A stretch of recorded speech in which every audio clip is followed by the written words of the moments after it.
રતનપુર નામનું એક નાનકડું ગામ હતું. આ ગામમાં બે ભાઈઓ રહેતા હતા.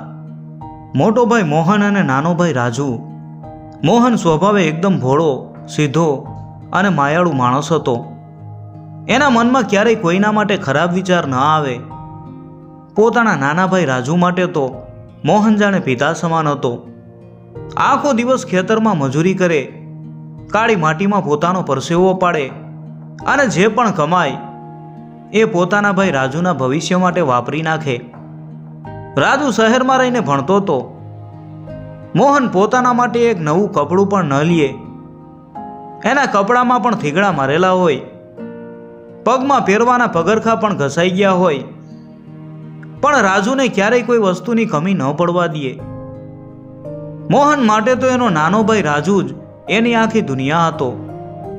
મોહનને એમ જ થતું કે મારો ભાઈ ભણીને મોટો સાહેબ બનશે એટલે અમારા બધા દુઃખ અને ગરીબી હંમેશા માટે દૂર થઈ જશે. મોહનની પત્નીનું નામ હતું માલતી. માલતી દેખાવે તો બહુ રૂપાળી હતી, પણ એના મનમાં એટલું જ કડવું ઝેર ભરેલું હતું. એ એક નઠારી અને સ્વાર્થી સ્ત્રી હતી. એને મોહનનો રાજુ પ્રત્યેનો આટલો બધો પ્રેમ અને મોહનનું ભોળપણ જરાય ગમતા નહોતા. માલતીને હંમેશા મનમાં એમ જ થતું કે મોહન આખો દિવસ કાળી મજૂરી કરીને કમાય છે, તો પછી એના પરસેવાની કમાણી પેલા નાના ભાઈ પાછળ કેમ વેડફે છે? આ બધી કમાણી, ઘર અને ખેતર ઉપર માત્ર ને માત્ર મારો જ હક હોવો જોઈએ. પણ મોહન એકદમ સીધો અને સરળ માણસ હતો. એ પોતાની પત્ની માલતી ઉપર આંધળો વિશ્વાસ કરતો હતો. એને એમ કે મારી પત્ની પણ મારા ભાઈને મારા જેટલો જ પ્રેમ કરે છે. માલતી બહુ ચાલાક અને સ્વાર્થી સ્વભાવની હતી. એ મોહનની સામે ક્યારેય પોતાનો ગુસ્સો બહાર ન આવવા દેતી. એ હંમેશા મોહનની સામે મીઠી મીઠી વાતો કરતી. તમે તો મારા દેવ છો, તમે જે કરો એ બરાબર જ હોય, તમે તો આખા ગામમાં સૌથી ડાયા છો, એવું કહી કહીને એણે મોહનના મનમાં પોતાની સતી સાવિત્રી જેવી છાપ ઊભી કરી દીધી હતી. પણ પીઠ પાછળ પોતાના જ ઘરને તોડવાના સપના જોતી હતી. મોહન બિચારો ભોળો માણસ. એને તો સપનામાં પણ ખ્યાલ નહોતો કે જે પત્નીના શબ્દો ઉપર એ આટલો બધો વિશ્વાસ કરે છે, એ જ પત્ની એક દિવસ એના હસતા રમતા ઘરને બરબાદ કરી નાખશે. દિવસો પાણીની જેમ પસાર થતા ગયા. મોહનની મહેનત ધીમે ધીમે રંગ લાવી રહી હતી. ખેતરમાં પાક સારો થતો અને શહેરમાં રાજુનું ભણતર પણ હવે પૂરું થવા આવ્યું હતું. મોહન જ્યારે પણ રાજુની વાત કરે ત્યારે એની આંખમાં એક અલગ જ ચમક અને ખુશી આવી જતી. મોહન હરખાઈને માલતીને કહેતો કે જોજે માલતી, મારો ભાઈ મોટો સાહેબ બનશે, આપણા ઘરની બધી ગરીબી દૂર કરી દેશે, એ આપણા બંનેનું બહુ ધ્યાન રાખશે. પણ આ સાંભળીને માલતીના પેટમાં તેલ રેડાતું. એને લાગતું કે જો રાજુ ભણી ગણીને પાછો આવશે તો મોહનનો બધો પ્રેમ અને બધી મિલકત એના નામે થઈ જશે. માલતીને મનમાં ડર હતો કે ઘરમાં મારી કોઈ કિંમત નહીં રહે. દિવાળીનો તહેવાર હવે એકદમ નજીક આવી રહ્યો હતો. રાજુ રજાઓમાં ઘણા સમય પછી ઘરે આવવાનો હતો. મોહનની ખુશીનો કોઈ પાર નહોતો. એણે આખા ઘરને રંગરોગાન કરાવીને સાફ કરાવ્યું. રાજુ માટે શહેરમાંથી નવા કપડાં મંગાવ્યા અને એની ભાવતી મીઠાઈઓ બનાવવા માટે માલતીને કહ્યું. માલતી બહારથી તો હસતી રહી, પણ અંદરથી એનો ગુસ્સો સાતમા આસમાને પહોંચી ગયો. એણે નક્કી કરી લીધું કે આ દિવાળીએ એ એવો ખેલ ખેલશે કે મોહન જાતે જ પોતાના ભાઈને ધક્કા મારીને ઘરમાંથી કાઢી મૂકશે. આ માટે માલતીએ એક ખૂબ જ ખતરનાક અને ચાલાક યોજના બનાવી. રાતનો સમય હતો. આખું ગામ સૂઈ ગયું હતું. મોહન ખેતરેથી થાકીને આવ્યો હતો. માલતી એના પગ દબાવવા બેઠી. મોહનની આંખો થાકના લીધે ધીમે ધીમે ઘેરાતી હતી. ત્યારે જ માલતીએ ધીમેથી એક નિશાસો નાખ્યો અને ધ્રુસકે ને ધ્રુસકે રડવાનું નાટક શરૂ કર્યું. એનો રડવાનો અવાજ સાંભળીને મોહન સફાળો જાગી ગયો. મોહને ગભરાઈને અને ચિંતાથી પૂછ્યું, શું થયું માલતી, તું આમ અચાનક કેમ રડે છે? માલતીએ રડતા રડતા પોતાના ચહેરા ઉપરથી આંસુ લૂછ્યા અને મોહનની સામે જોઈને ભારે અવાજે બોલી કે મોહન, તમે જેને પોતાના સગા દીકરા કરતાં પણ વધારે પ્રેમ કરો છો ને, એ રાજુ હવે તમારો ભાઈ નથી રહ્યો. એ સાવ બદલાઈ ગયો છે. મોહનને તો પોતાના કાને સાંભળેલી વાત ઉપર જરાય વિશ્વાસ ન આવ્યો. એણે તરત જ માલતીનો હાથ પકડી લીધો અને ચિંતાથી કહ્યું કે માલતી, તું આ શું બોલી રહી છે? તારું મગજ તો ઠેકાણે છે ને? મારો રાજુ તો મારો જીવ છે, એના માટે તું આવું કેમ બોલે છે? માલતીએ પોતાનું નાટક આગળ વધારતા કહ્યું, તમને ખબર છે, આજે બપોરે જ્યારે તમે ખેતરમાં મજૂરી કરતા હતા ત્યારે ગામનો પેલો કાનજી મારી પાસે આવ્યો હતો. એ થોડા દિવસ પહેલાં શહેરમાં ગયો હતો અને ત્યાં એને તમારો વાલો ભાઈ રાજુ મળ્યો હતો. મોહનના ચહેરા ઉપર ચિંતા દેખાણી. એણે ઉતાવળા થઈ અને પૂછ્યું, તો શું થયું? મારો રાજુ મજામાં તો છે ને? એને કોઈ તકલીફ તો નથી ને? માલતીએ મોઢું બગાડતા કહ્યું, તમે રાત દિવસ એની ચિંતા કરો છો, પણ એને તમારી કોઈ પડી નથી. કાનજીએ મને કહ્યું કે રાજુ શહેરમાં એના અમીર ભાઈબંધો સાથે બેસીને તમારી મજાક ઉડાવતો હતો. એ છાતી ઠોકીને કહેતો હતો કે મારો મોટો ભાઈ તો સાવ અભણ અને મૂર્ખ છે. હું તો હવે ભણીને મોટો સાહેબ બની ગયો છું. આ ધૂળિયા ગામડામાં અને ગરીબીમાં રહેવા હું ક્યારેય પાછો નથી આવવાનો. બસ હવે તો દિવાળીએ ગામડે જઈ અને મારું અડધું ખેતર અને મકાન મારા નામે કરાવી લેવું છે અને પછી એ જમીન વેચીને શહેરમાં મકાન લેવું છે. આ શબ્દો સાંભળીને મોહનના પગ નીચેથી જમીન સરકી ગઈ. જે ભાઈ માટે એણે પોતાની આખી યુવાની અને જિંદગી ઘસી નાખી, એના મોઢે આવા કડવા શબ્દો. છતાં મોહનનું હૃદય આ વાત માનવા તૈયાર નહોતું. એણે માથું હલાવતા કહ્યું, ના માલતી, ના. કાનજીએ નક્કી કંઈક ખોટું સાંભળ્યું હશે અથવા એ ખોટું બોલતો હશે. મારો રાજુ આવું ક્યારેય ન બોલે. ત્યારે માલતીએ પોતાનો અસલી દાવ ખેલ્યો. એણે મોહનના પગ પકડી લીધા અને ધ્રુસકે રડતા રડતા બોલી, તમને તમારી પત્ની ઉપર વિશ્વાસ નથી? શું હું તમારી અર્ધાંગીની થઈને તમારી સામે આવું ખોટું બોલીશ? જો હું તમારાથી જરીક પણ ખોટું બોલતી હોઉં તો મને અત્યારે જ ભગવાન ઉપાડી લે. એક પત્નીના આવા કઠોર સોગંદ સાંભળીને મોહનનું મન ડગમગી ગયું. માલતીએ ધીમા અવાજે કહ્યું, તમે તો આખો દિવસ કાળી મજૂરી કરો છો અને એ શહેરમાં તમારા પૈસાથી જલસા કરે છે. હવે એને આપણી કોઈ જરૂર નથી મોહન. એને તો બસ આપણી જમીન અને મિલકત જોઈએ છે. એ આપણને રસ્તા ઉપર લાવી દેશે. મોહનની આંખોમાં હવે આંસુ વહેવા લાગ્યા હતા. એના મનમાં એક તરફ પોતાના ભાઈ પ્રત્યેનો પ્રેમ હતો અને બીજી તરફ પોતાની પત્નીના ખોટા આંસુ અને સોગંદ. આખી રાત મોહન પડખા ઘસતો રહ્યો. એ જરા પણ સૂઈ ન શક્યો. વારંવાર એના કાનમાં માલતીના શબ્દો ગુંજતા રહ્યા, સાચે જ મારો ભાઈ રાજુ બદલાઈ ગયો છે. સાચે જ એને મારા પ્રેમ કરતા પૈસા અને જમીનની વધારે પડી છે. માલતી સુવડાવવાનો દોડ કરી રહી હતી, પણ અંદરથી એ ખૂબ જ ખુશ હતી.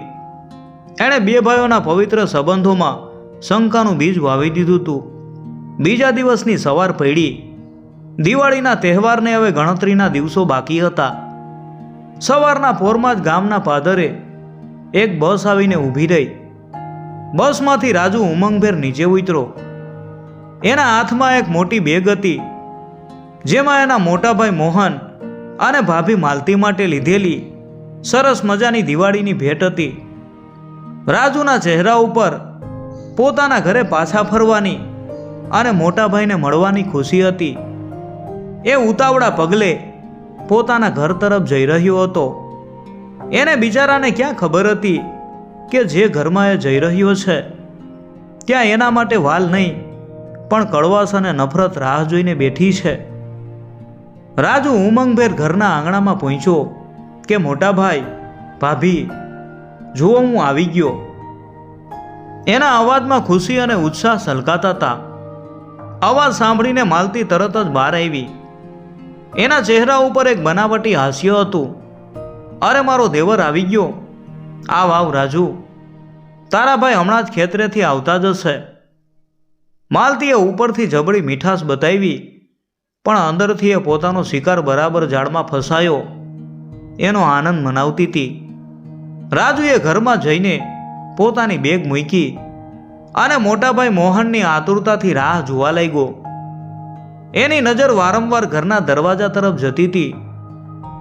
થોડી વારમાં મોહન ખેતરેથી થાકેલો પાછો આવ્યો. રાજુ દોડીને એને વળગી પડવા ગયો કે મોટાભાઈ કેમ છો? જુઓ હું આવી ગયો. પણ આ શું? મોહને હંમેશાની જેમ એને પ્રેમથી ગળે ન લગાવ્યો. મોહન 2 ડગલા પાછળ હટી ગયો. એની આંખોમાં હંમેશા પોતાના ભાઈ માટે દેખાતો પ્રેમ આજે સાવ ગાયબ હતો અને એની જગ્યાએ શંકા અને ઉદાસી ભરેલી હતી. હું ઠીક છું, મોહને સાવ સૂકા અવાજે કહ્યું અને જઈને ખાટલા ઉપર બેસી ગયો. રાજુના ઉત્સાહ ઉપર જાણે કોઈ એકદમ ઠંડુ પાણી રેડી દીધું. એને કંઈ સમજાયું નહીં કે હંમેશા એના ઉપર જીવ પાથરવાવાળા મોટાભાઈ આજે આમ સાવ અજાણ્યાની જેમ કેમ વર્તી રહ્યા છે. રાજુએ મનમાં વિચાર્યું કે કદાચ મોટાભાઈ ખેતરમાં આખો દિવસ કામ કરીને ખૂબ થાકી ગયા હશે એટલે આવું કરે છે.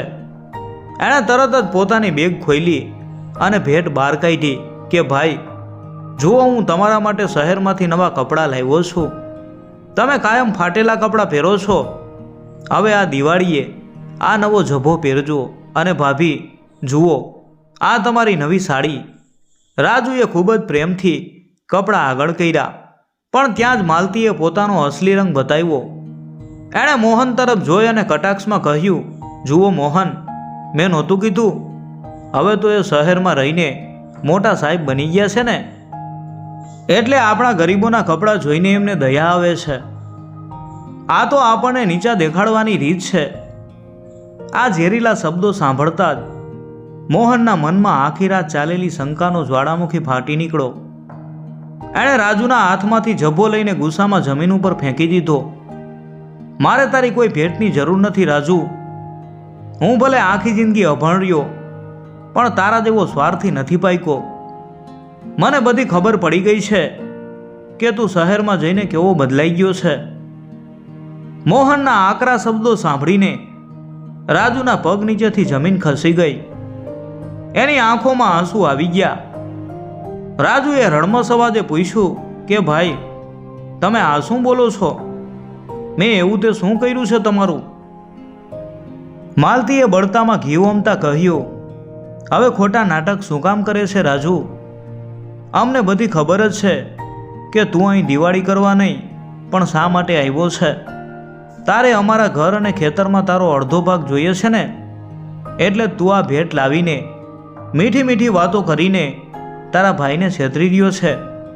રાજુ તો સ્તબ્ધ થઈ ગયો. જે ભાઈ અને ભાભી માટે એના મનમાં અપાર પ્રેમ અને ભગવાન જેવું માન હતું, તેઓ એના માટે આવું ખરાબ વિચારે છે. રાજુએ મોહન તરફ આશાભરી નજરે જોયું, પણ મોહને પોતાનો ચહેરો ફેરવી લીધો. મોહન પોતાની પત્ની માલતીની ચાલાકીનો પૂરેપૂરો શિકાર બની ગયો હતો. ઘરમાં જ્યાં દિવાળીની ખુશીઓ હોવી જોઈતી હતી, ત્યાં હવે નફરત અને ગેરસમજનું અંધારું છવાઈ ગયું હતું. રાજુ બિચારો સાવ નિશબ્દ થઈ ગયો. એના ગળે ડૂમો બાજી ગયો અને આંખમાંથી આંસુ રોકાતા નહોતા. જે ભાઈએ એને પિતાનો પ્રેમ આપ્યો હતો, એ જ ભાઈ આજે એને સ્વાર્થી કહી રહ્યો હતો. રાજુ ચોધાર આંસુએ રડી રહ્યો હતો. એણે આગળ વધીને મોહનના પગ પકડી લીધા કે મોટાભાઈ, તમે આ શું બોલો છો? તમે તો મારા પિતા સમાન છો. હું તમારા ખેતર કે મકાનનો ભાગ લેવા નથી આવ્યો. મને તો એવી કલ્પના પણ ન આવે. હું તો માત્ર તમારા પ્રેમનો ભૂખ્યો છું. પણ માલતી ક્યાં શાંત રહેવાની હતી. એણે પોતાનું નાટક ચાલુ રાખતા કહ્યું, બસ કર તારા આ મગરમચ્છના આંસુ પાડવાનું નાટક. હવે અમે તારી કોઈ વાતોમાં છેતરાવાના નથી. અમને તારી બધી જ હકીકત ખબર પડી ગઈ છે. મોહન પોતાની પત્નીના ઝેરીલા શબ્દોમાં એટલો બધો અંત થઈ ગયો હતો કે એણે પોતાના સગાભાઈ રાજુને જમીન ઉપરથી ઊભો કરીને કઠોરતાથી ધક્કો માર્યો એની આંખોમાં ગુસ્સો ભરેલો હતો. માલતી એકદમ સાચું કહે છે. તું હવે અહીંથી કાયમ માટે જતો રહે. મારે તારું મોઢુંય નથી જોવું. આજથી મારો કોઈ ભાઈ નથી અને તારો કોઈ મોટો ભાઈ નથી. પોતાના ભગવાન જેવા મોટા ભાઈના મોઢેથી આવા કઠોર શબ્દો સાંભળીને રાજુનું હૃદય અંદરથી સાવ તૂટી ગયું. એ સમજી ગયો કે ભાઈના મનમાં શંકાનું ઝેર એટલું ઊંડે સુધી ઉતરી ગયું છે કે હવે કોઈ પણ સાચી વાત કે સફાઈ આપવી નકામી છે. રાજુએ પોતાની આંખના આંસુ લૂછ્યા અને એકદમ શાંત થઈ ગયો.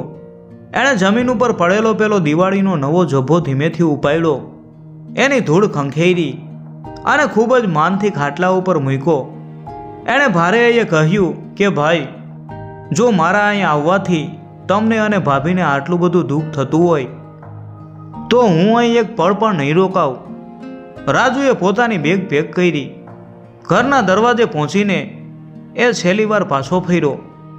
એણે બે હાથ જોડીને કહ્યું કે મોટાભાઈ, તમે મારા માટે જે મજૂરી કરી છે, પોતાના બધા સપના મારીને મને મોટો કર્યો અને ભણાવ્યો છે, એ ઋણ હું 7 જન્મમાં પણ નહીં ચૂકવી શકું. મારે તમારી એક પાય પણ નથી જોઈતી.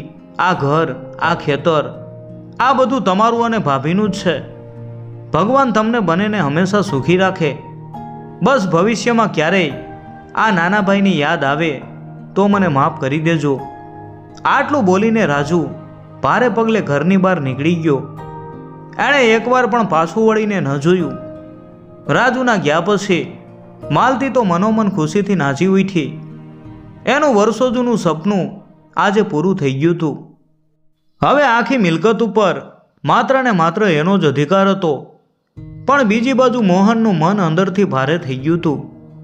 ભલે એણે ગુસ્સામાં ભાઈને કાઢી મૂક્યો, પણ લોહીનો સંબંધ એટલો જલ્દી ક્યાં ભૂસાય છે. છતાં માલતીની મીઠી મીઠી વાતોએ એને થોડા દિવસો માટે શાંત પાડી દીધો. સમયનું ચક્ર ફરવા લાગ્યું. દિવાળી તો ચાલી ગઈ, પણ મોહનના ઘરની રોનક જાણે રાજુ પોતાની સાથે જ લેતો ગયો હતો. ધીમે ધીમે માલતીએ પોતાનો અસલી રંગ બતાવવાનું શરૂ કર્યું. હવે ઘરમાં રાજુ તો હતો નહીં, એટલે માલતીને મોહનની સામે સતી સાવિત્રી બનવાની કે મીઠી મીઠી વાતો કરવાની કોઈ જરૂર નહોતી રહી. એ મોહન સાથે ખૂબ જ તોછડાઈથી વર્તવા લાગી. મોહન આખો દિવસ ખેતરમાં પરસેવો પાડીને થાકીને ઘરે આવે તો માલતી એને સમયસર જમવાનું પણ ન આપે. હું કંઈ તમારી ગુલામ નથી કે આખો દિવસ કામ જ કર્યા કરું, હાથે લઈને ખાઈ લો. માલતી હવે ખુલ્લેઆમ ઝઘડો કરવા લાગી હતી. ઘરમાં શાંતિ નામની કોઈ વસ્તુ બચી જ નહોતી. એક દિવસ બપોરના સમયે ખેતરમાં કાળઝાળ ગરમીમાં કામ કરતા કરતા અચાનક મોહનને છાતીમાં સખત દુખાવો ઉપડ્યો. દુખાવો એટલો ભયંકર હતો કે મોહન બેભાન થઈને જમીન ઉપર ઢળી પડ્યો. આજુબાજુના ખેતરના લોકો દોડીને આવ્યા અને એને ઊંચકીને ઘરે લાવ્યા. ગામના વૈદ્યને બોલાવવામાં આવ્યા. મોહનની હાલત ખૂબ જ નાજુક હતી. ગામના વૃદ્ધ વૈદ્યે ઘણીવાર સુધી મોહનની નાડી તપાસી અને પછી ગંભીર ચહેરે માલતી તરફ જોઈને કહ્યું કે માલતીબેન, મોહનની હાલત ખૂબ જ નાજુક છે. એને હૃદયની બીમારી છે. અહીં ગામડામાં એમની સારવાર શક્ય નથી. જો એને બચાવવા હોય તો તાત્કાલિક શહેરની મોટી હોસ્પિટલમાં લઈ જવા પડશે. ઓપરેશન માટે ખૂબ મોટો ખર્ચો થશે. આ સાંભળતા જ માલતીના પગ તળેથી જમીન ખસી ગઈ. પણ આઘાત પતિની બીમારીનો નહોતો, પણ પૈસા જવાના ડરનો હતો. માલતીએ જરાય શરમ રાખ્યા વગર સાફ શબ્દોમાં વૈદ્યને અને ત્યાં ઊભેલા ગામ લોકોને સંભળાવી દીધું, મારી પાસે આટલા બધા પૈસા ક્યાંથી હોય? શું આમના ઓપરેશન પાછળ હું મારું ખેતર અને મારું રહેવાનું મકાન વેચી મારું? મારાથી આટલો મોટો ખર્ચ કોઈ કાળે નહીં થાય. જેના નસીબમાં જેટલું જીવવાનું લખ્યું હોય એટલું જ જીવાય. હું મારા ભવિષ્ય માટે બચાવેલા પૈસા આમ પાણીની જેમ નહીં વાપરું. ઘરમાં ખાટલા ઉપર દુઃખથી કણસતો મોહન પોતાની સગી આંખે આ બધું જોઈ રહ્યો હતો. એના હૃદયમાં બીમારી કરતાં પણ મોટો દુખાવો માલતીના આ કઠોર શબ્દોથી થઈ રહ્યો હતો. જે પત્નીની વાતોમાં આવીને એણે પોતાના પેટના દીકરા જેવા નિર્દોષ ભાઈને ધક્કા મારીને ઘરમાંથી કાઢી મૂક્યો તો, એ જ પત્ની આજે એને મોતની ખાઈમાં ધકેલી રહી હતી. મોહનની આંખોમાંથી પસ્તાવાના આંસુ વહેવા લાગ્યા. એને રાજુની એ છેલ્લી આંસુ ભરેલી વિદાય અને એના શબ્દો યાદ આવવા લાગ્યા. હું કેવો અભાગી અને મૂર્ખ માણસ છું. મેં સાચા હીરાને કચરો સમજીને પગ નીચે કચડી નાખ્યો અને આ કાચના ટુકડાને છાતીએ લગાડીને સાચવી રાખ્યો. મોહન પથારીમાં પડ્યો ધ્રુસકે ને ધ્રુસકે રડી પડ્યો. 2 દિવસ વીતી ગયા. મોહનની હાલત દિવસે ને દિવસે વધુ બગડતી જતી હતી. માલતી હવે એને સમયસર પીવાનું પાણી પણ આપતી નહોતી. મોહન બસ ખાટલામાં પડ્યો ભગવાન પાસે મોત માંગી રહ્યો હતો. બરાબર એ જ સમયે ઘરના આંગણે ધૂળ ઉડાડતી એક મોટી મોટરગાડી આવીને ઊભી રહી. ગાડીમાંથી એક રૂઆબદાર યુવાન ઉતાવળા પગલે નીચે ઉતર્યો. એ બીજું કોઈ નહીં પણ રાજુ હતો. ગામના એક માણસે શહેરમાં રાજુને મોહનની બીમારીના સમાચાર આપ્યા હતા. ભાઈની ખરાબ હાલત સાંભળીને રાજુ પોતાની ઓફિસનું બધું જ કામ પડતું મૂકીને રાતોરાત દોડી આવ્યો હતો. રાજુ સીધો ઘરમાં ગયો. ખાટલા ઉપર લાકડા જેવા સુકાઈ ગયેલા મોટા ભાઈને જોઈને એના હૃદયમાંથી એક ચીસ નીકળી ગઈ કે મોટા ભાઈ. એ દોડીને મોહનના પગમાં પડી ગયો. મોહને રડતા ધ્રુજતા હાથે રાજુનો હાથ પકડ્યો અને રડમસ અવાજે કહ્યું કે રાજુ, મારા દીકરા, મને માફ કરી દે. મેં તારી સાથે બહુ મોટો અન્યાય કર્યો છે. આ નઠારી સ્ત્રીના ચક્કરમાં આવીને મેં મારું હસતું રમતું ઘર જાતે જ સળગાવી દીધું. મને માફ કરી દે. રાજુએ ભાઈના મોં ઉપર હાથ મૂકી દીધો અને એના આંસુ લૂછતા કહ્યું કે ચૂપ રહ્યો મોટા ભાઈ. તમારે આગળ કંઈ બોલવાની જરૂર નથી.